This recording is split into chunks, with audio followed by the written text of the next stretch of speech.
حياكم الله، شلونكم؟ شو اخباركم؟ ان شاء الله بخير. فيديو جديد ان شاء الله راح ينال اعجابكم.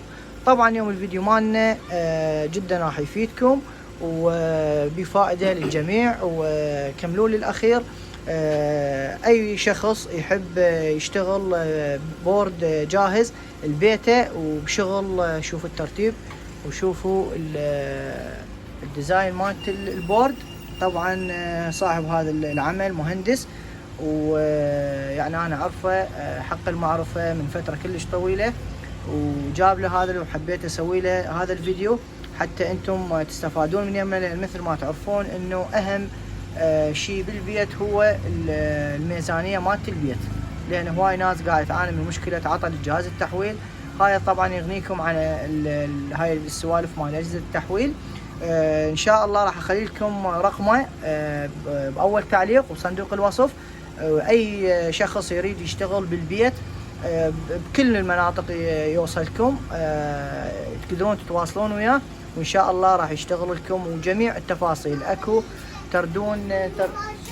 تردون الشغل مالته اصلي او تردون الشغل مالته عادي حسب الطلب، فانتم تردون الشغلات اصليه يشتغل لكم اصلي، بس الترتيب والشغل كله نفس الشيء. بس اكو مثلا يقول لك انا هذا يكلفني غالي، فهو شغله الاجهزه اللي يجيبهن انتم تردون اصلي السعر يختلف، تردون عادي طبعا الشغل اكيد يختلف. طبعا راح هسه هو يشرح لكم على الطريقه وخطوه بخطوه وبالتفصيل، وان شاء الله راح تنال اعجابكم. انا الصراحه يعني جدا انعجبت بهذا الشغل.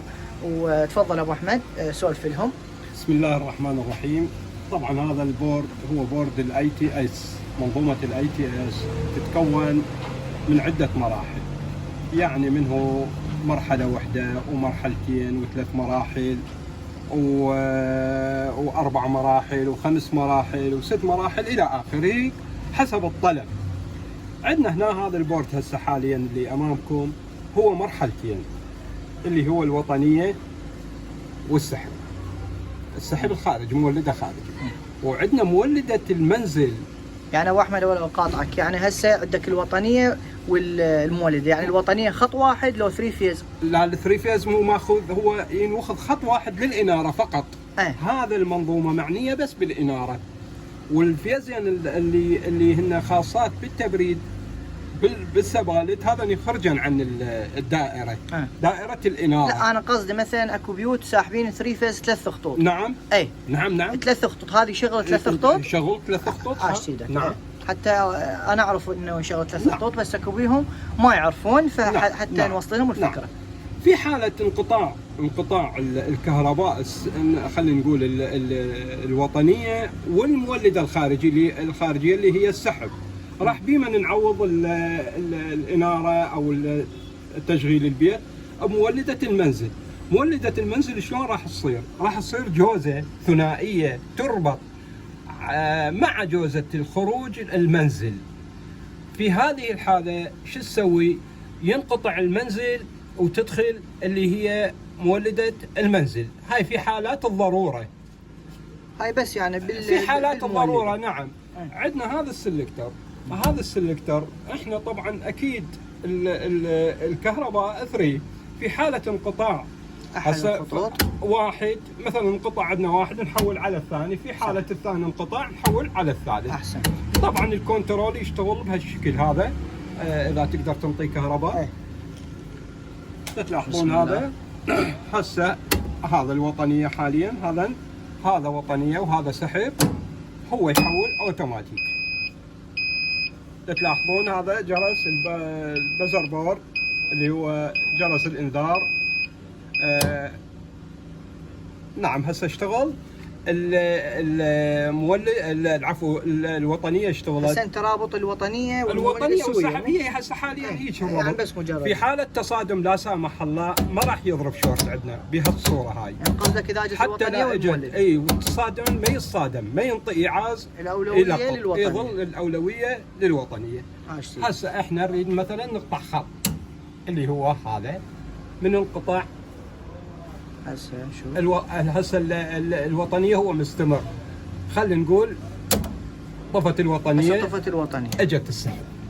هسه اشتغلت السحب. نعم. هسه راح تشتغل هسه لقط السحب. لقط السحب. في حالة السحب موجود اجت الوطنية مباشرة، راح ينفصل السحب. تلاحظ الأولوية صارت الأولوية لمن؟ للوطنية. نعم. عاش ايدك. عندنا هنا هاي الجوزات، هذا الجوزتين هن هذا للكنترول، هذا ما حد يقدر يمد ايده اليه ولا حد يتلاعب به، يعني يبقى هذا مفتوح هو الحاله بس احنا نخليه كجوزة حمايه خاصه للكنترول. هذا انا مسويه سبالة 2، يعني يخرجن من عنده حتى لو تخرج السبل الثالث رابع، بس لكن نتعلق جوزة في هاي الحاله، يعني تعرف هاي الجوزة ما تتحمل هيجي. هذا السحب مال المولد الخارجيه هم الى جوزة تفصل. وقلنا هذا الخروج للمنزل في حاله تريد تطفي المنزل شغل المولده وتشغل المولده، هذا تنزله لي جوا وهذا الصعده اللي فوق، وهذا قاطع رئيسي يقطع الوطنيه بس الوطنيه، اي ما يقطع السحب. السحب في حاله قطعته تهبط. احسنت، بارك الله بك. أوكي.